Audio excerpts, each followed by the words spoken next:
Hi everybody, James Watring here. You're out there looking for a mortgage. What do you qualify for? Are you conventional? Are you FHA? Are you VA? What are all these different acronyms? Give me a call, watch this video. It's going to explain everything on what an FHA buyer is and are you in that category. And then afterwards, you're going to call me and I'll answer all the questions you have. Thank you so much. This is Chris Trapani, the Mortgage Pro. This video is going to teach you 8 steps of what you need to do to buy a home using an FHA loan. It's going to give you guidelines, it's going to give you all kinds of things, what documentation you're going to need, and how the whole home buying process works with an FHA loan. Step number 1. FHA is not an actual loan. FHA stands for Federal Housing Administration.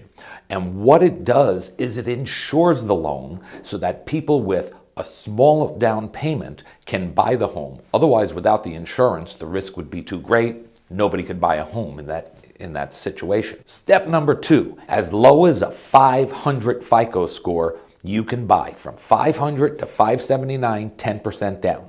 From 580 and above, we're looking at only 3.5%. Gone are the myths of the 20% down to buy a house. You can buy your own house with as little as 3.5% down with an FHA loan. Step number 3.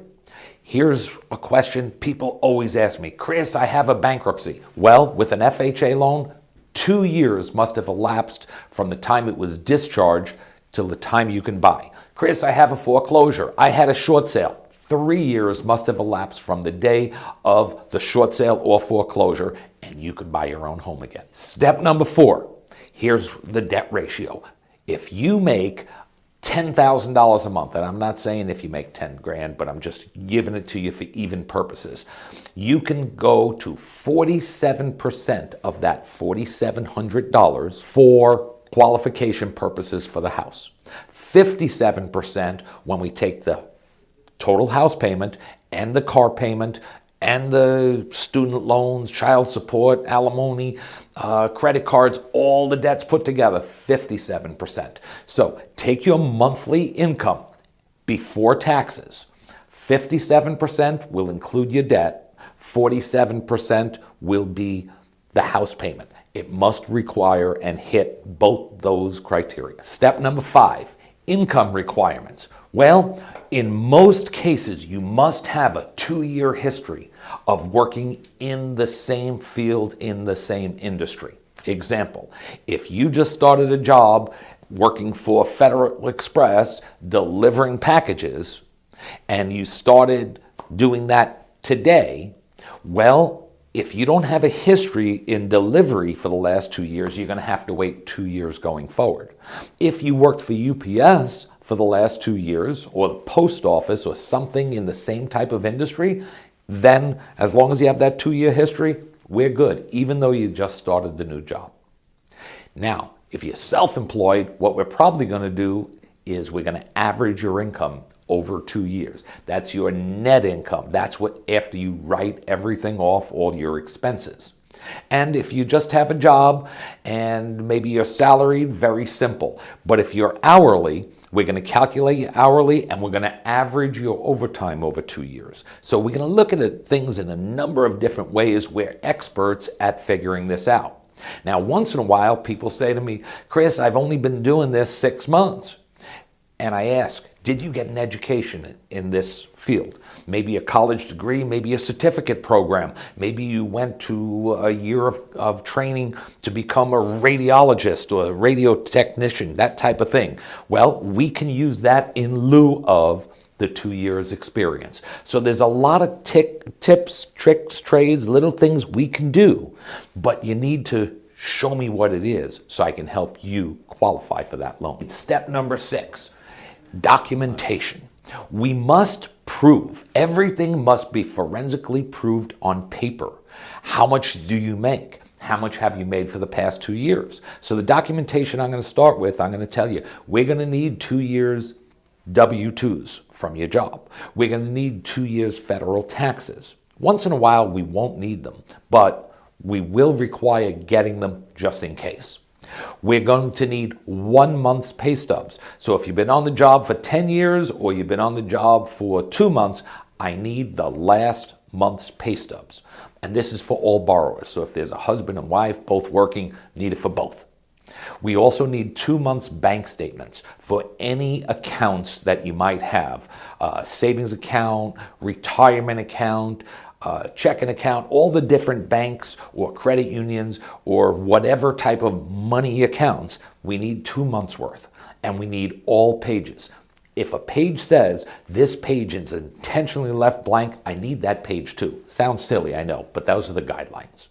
Also, need your driver's license and social security card. This is super important in today's day and age of what we have to deal with in the Patriot Act, but it's federal law. We have to get those documents. Now, once in a while, if somebody's had a bankruptcy in the past, we need the bankruptcy papers. If you've been divorced, we need the divorce papers. We need some extra documentation, and that's a case-by-case basis. We'll let you know what they are based on your individual circumstance. So the paperwork is super important. If we ask for 10 things and we get 9, it's kind of the same as having 0. We need them all. Step number 7, I'm going to teach you what the loan process is and how that works. What I like to do is get you, first of all, not pre-approved. Most lenders out there, they do these pre-approvals and, well, they're only worth the paper that they're written on. What I like to do is gather all documentation. I actually send it to the underwriter. The underwriter is the person who approves or denies the file.